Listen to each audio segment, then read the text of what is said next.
John Harron was a silent leading man in the 20s and was a solid leading man for the first few years of the Talkies, but then he shifted to character work and later bit parts. Why? Join me as I investigate. John Harron was born in 1904 in New York to John and Ann Harron. He had 6 older siblings: Charles, Bobby, Mary, Tessie, Agnes, and Madeline. He also had 2 younger sisters, Edna and Frances. Frances sadly died at the age of 2. His parents were working-class Irish Catholics, and the family lived in Greenwich Village. Bobby, who became future film star Robert Harron, was the first in the family to enter the business. Around 1907, he began working as a messenger and cleaner for Biograph Studios, where he was eventually noticed by director D.W. Griffith, and then worked his way up from extra to major film star in the 19-teens.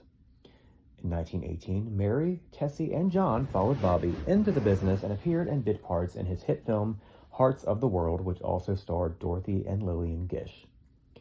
I'm assuming after the film's completion, John continued going to school, because it was not until 1921 when another famous star summoned John back to the movies to be her leading man in Through the Back Door, Mary Pickford. FYI, for most of the 20s, John would go back and forth between being credited as John or Johnny Harron. Through the Back Door appears to have been a hit, and John was off to a fantastic start as a new, young follow-up film saw him mostly in supporting juvenile roles. It wasn't until 1923's The Westbound Limited at FBO that he really came into his own as a star. He played Johnny Buckley, the son of a railroad engineer who becomes the hero by the end of the film. The Westbound Limited was a critical and commercial smash and launched John into stardom. He followed it up with 2 more hits in 1923, Dulcie with Constance Talmadge, which got him a glowing review in the New York Times, and one of the biggest hits of the year, The Gold Diggers with Hope Hampton, which got him a nice mention in Variety. John spent the rest of the silent era in the 20s as a popular and acclaimed leading man in several pictures.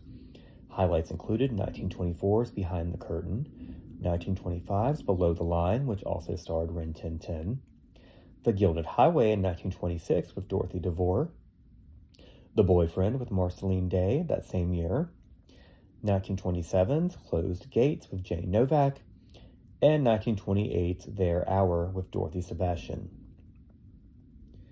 In 1929, John made a strong starring talkie debut in RKO's Street Girl, a big hit that also starred Betty Compson, Jack Oakey, and Ned Sparks. The story followed a lovely violinist who comes between bandmates once she joins their act and moves in with them. A huge commercial hit, Street Girl was also a critical one and saw John off to a very impressive start as a talkie leading man. In 1930, he was reteamed with Betty Compson again, this time at Universal, in The Czar of Broadway, which also appears to have done well. Despite these 2 solid talkie hits, John's talkie starring days were losing steam, although not completely over.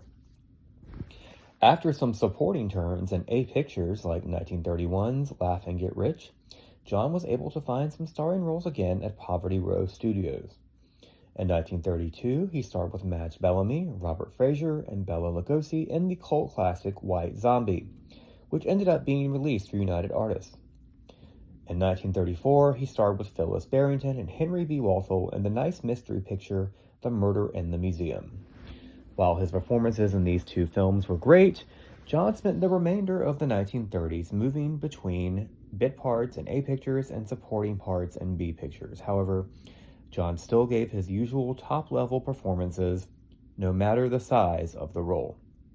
I think his best work was as Dibble, who has some information to share about a crime in Torchy Runs for Mayor in 1939, one of the many films in the delightful Glenda Farrell and Barton McLean Torchy Blaine series.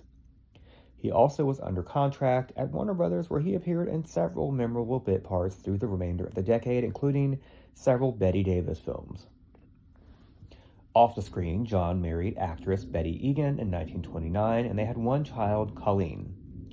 In November of 1939, John was in Seattle and was feeling under the weather. He was hospitalized and diagnosed with spinal meningitis. Sadly, he died just a few days later, suddenly on November 24th. He was only 35 years old.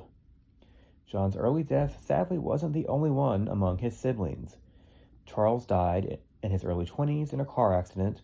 Tessie died during the 1918 flu epidemic, and Robert died in a much-discussed freak accident in 1920. I can't imagine the amount of sorrow that their mother Anne must have gone through. John was still under contract at Warner Brothers at the time of his death. Very kindly, Jack Warner transferred his contract to his wife Betty, who ended up acting at the studio and working as a stand-in. She would later go on to marry makeup artist Ern Westmore, and Colleen would go on to marry and have 9 children of her own. So we are left with the question, why did John Harron transition to character work and bit parts after such a strong start in the talkies? It's hard to say. He had such an impressive start that it doesn't really make sense to me that he almost immediately went on to supporting parts in B-movie territory. All I can deduce is that John was in his late 20s, and with the advent of the talkies, so many youthful leading men arrived on the scene that he just had too much competition. However, John was able to reinvent himself and move from being a juvenile lead to a solid character man. Whether he was leading a B-movie at a Poverty Row studio, playing the hell out of a supporting part in an A picture, or briefly appearing in a bit part, John always owned every scene in which he appeared. He appears to have just been happy to keep acting and didn't care about the size of his role. I think that if his untimely death had not occurred, John would have continued working and gone on to make a name for himself as an older character man on television.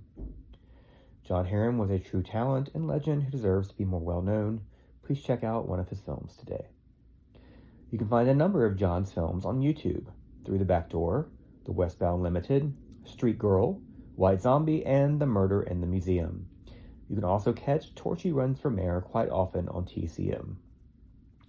I must thank my sources for this episode: Eve Golden's book, Golden Images, Silence is Platinum, Virtual History, Find a Grave, and Archive.org, and the Media History Digital Library for their digitization of moving picture world and variety.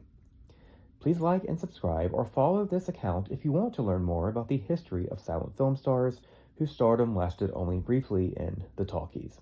Up next, join me as I investigate the silent Talkie career of Raymond Hatton.